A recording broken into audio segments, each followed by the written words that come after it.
So I just got back from Disney, and to my surprise, I actually knew it because I got the shipping confirmation, but I received from BAM Wholesale Parts the super cheap price of $6.56. I mean, you obviously pay shipping and tax and those things, so it's a little bit more expensive. I'll obviously type the Mopar part number in on the description down below. But this is after some heavy deliberation of what brake setup I was going to change this vehicle to.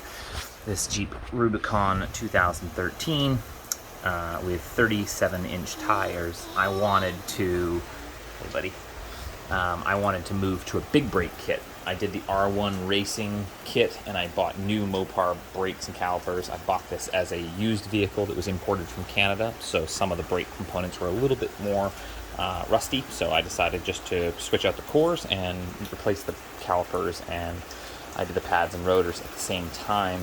Those did work quite well.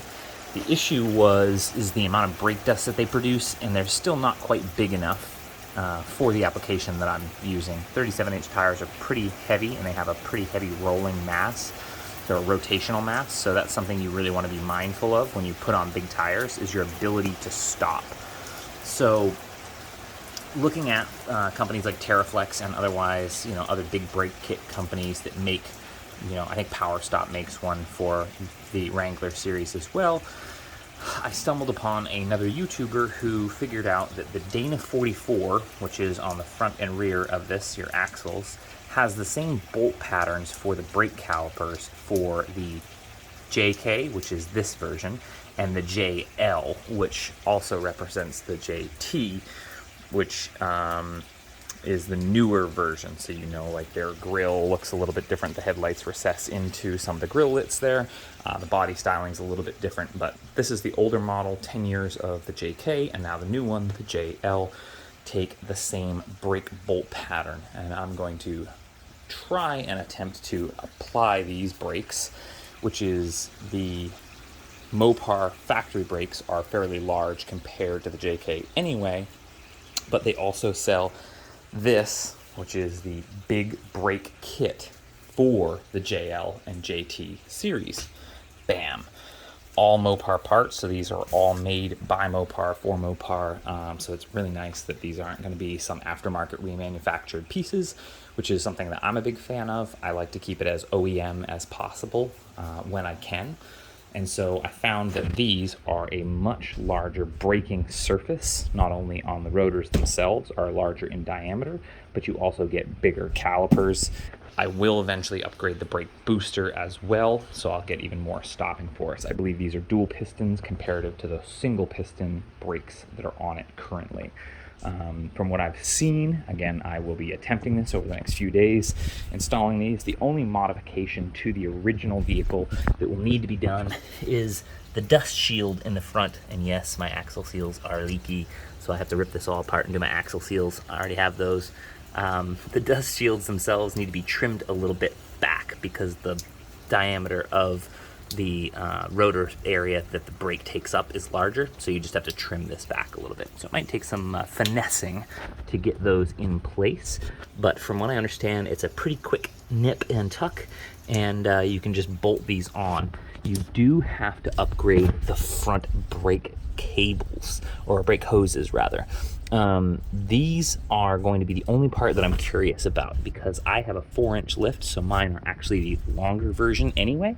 So I'm going to take a string and measure my OEM that I have in here, which is, again, I have the Mopar lift kit, so this is all Mopar components. I mean, it is box, but these are tuned specifically for this vehicle. But I'm going to check the distance of the line. I might have to upgrade for my application the length of what they send as new brake lines, or hoses rather. I keep saying the wrong words. You'll have to excuse me on that one. These, they mount from the opposite side of the caliper, so where the actual face that plates into the brake is on the opposite side, so you do have to get these that flip it. I have heard that you can actually use these hoses that are on it and just reverse the sides so that the facings will return on the opposite end of the brake.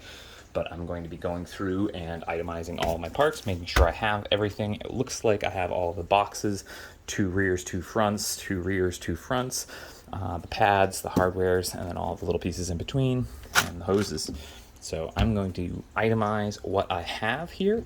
Once I get it all out, I will make sure everything's there before I start the installation process. Obviously, you don't want to get halfway through an installation and realize you're missing a bolt or some, banjo bolt or something specific that you need.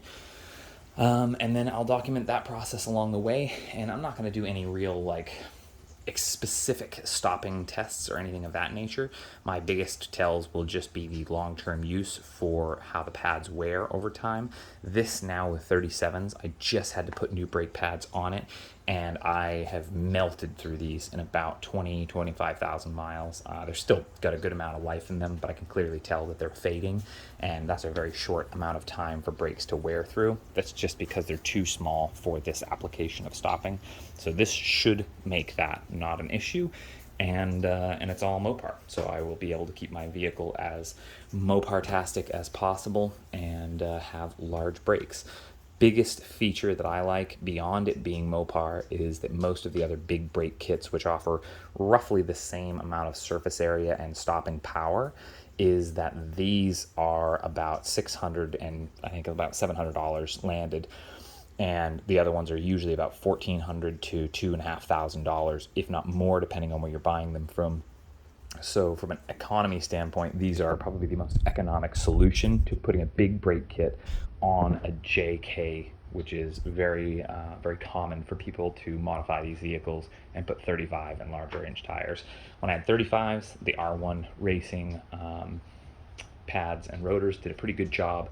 They did create an enormous amount of brake dust, which I hated. So I'm hoping that these, because factory brakes typically use better compounds in the pads, that I won't have that issue. So these are all my new nice pads, nice and thick, all magical Mopar. Look at that. Woo, Mopar.